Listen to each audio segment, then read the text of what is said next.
Kurikulum Merdeka dirancang untuk semua jenjang, mulai dari pendidikan anak usia dini, pendidikan dasar, sampai pendidikan menengah baik di jalur formal maupun non-formal.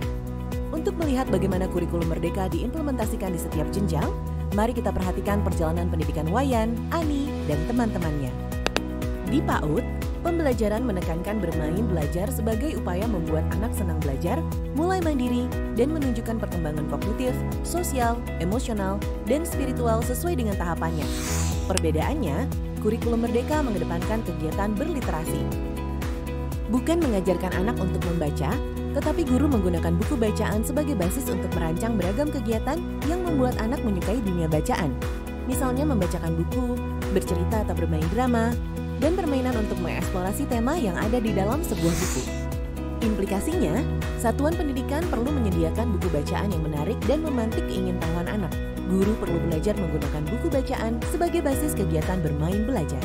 Untuk jenjang SD atau MI, kurikulum Merdeka dirancang agar transisi berjalan mulus dengan pembelajaran di PAUD. Capaian pembelajaran di awal kelas 1 tidak menuntut murid untuk bisa membaca dan menulis. Ini dilakukan agar guru PAUD tidak terbebani untuk mengajarkan calistung.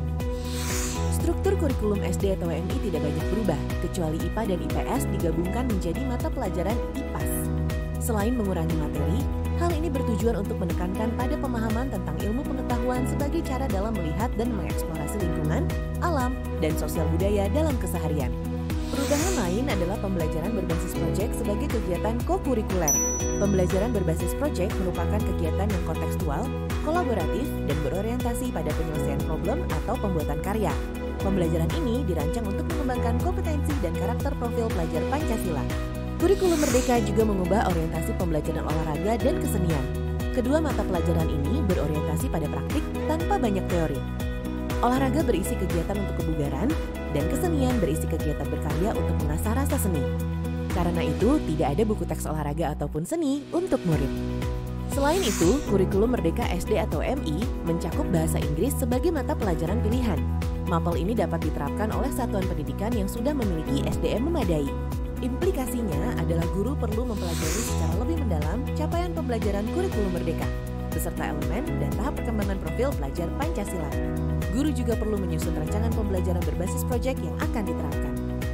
Untuk jenjang SMP atau MTS, perubahan utamanya adalah informatika sebagai mata pelajaran wajib.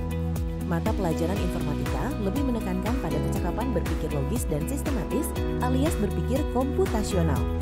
Muatan mata pelajaran informatika tidak menekankan aspek teknis dari teknologi informasi, sehingga informatika tidak harus diajarkan oleh guru berlatar belakang informatika. Implikasinya, guru dengan latar belakang informatika, matematika atau IPA perlu disiapkan untuk memahami capaian pembelajaran dan metode pembelajaran untuk mapel informatika. Sebagaimana pada jenjang SD, mata pelajaran olahraga dan seni menekankan pada orientasi praktik. Untuk kedua mapel ini, tidak ada buku teks untuk murid. Untuk seni, satuan pendidikan dapat memilih setidaknya satu dari beberapa cabang seni yang tersedia. Pembelajaran berbasis proyek mendapat porsi yang lebih banyak. Untuk merancang pembelajaran berbasis proyek yang menjadi kegiatan kokurikuler tersendiri, guru perlu mempelajari capaian pembelajaran dan profil pelajar Pancasila.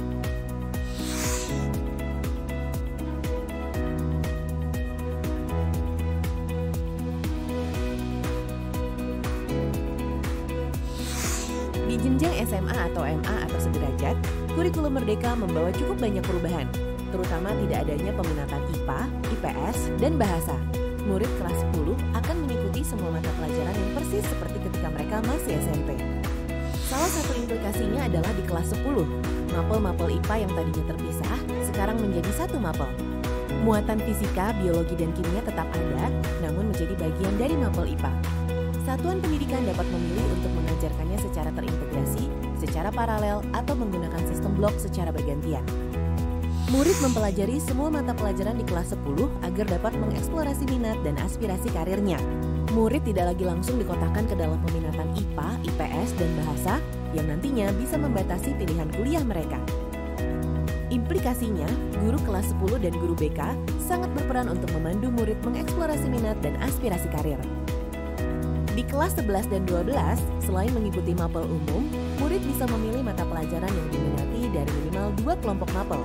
Kelompok mapel MIPA, kelompok mapel sosial humaniora, kelompok mapel bahasa, dan kelompok mapel vokasi dan prakarya.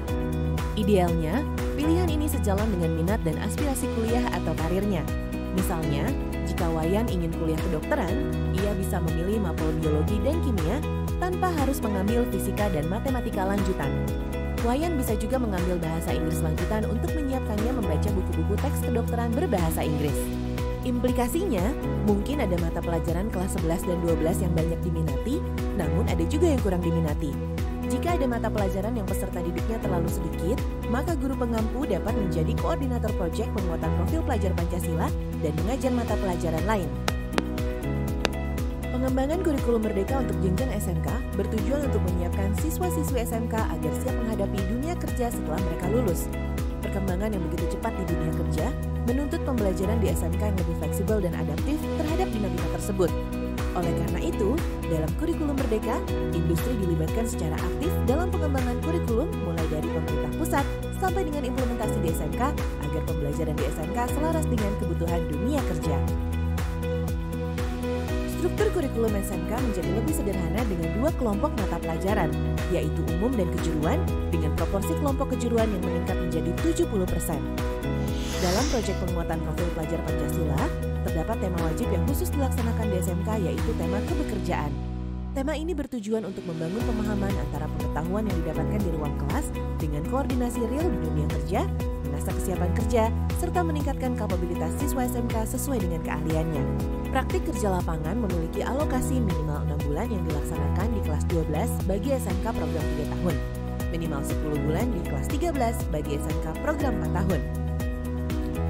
Pembelajaran berbasis proyek diterapkan dengan mengintegrasikan mata pelajaran terkait agar mengasah kompetensi berpikir kritis, problem solving, komunikasi, dan kolaborasi siswa SMK. Berbagai mata pelajaran pilihan juga diberikan agar siswa dapat mengasah kompetensi sesuai dengan rencana atau passion mereka.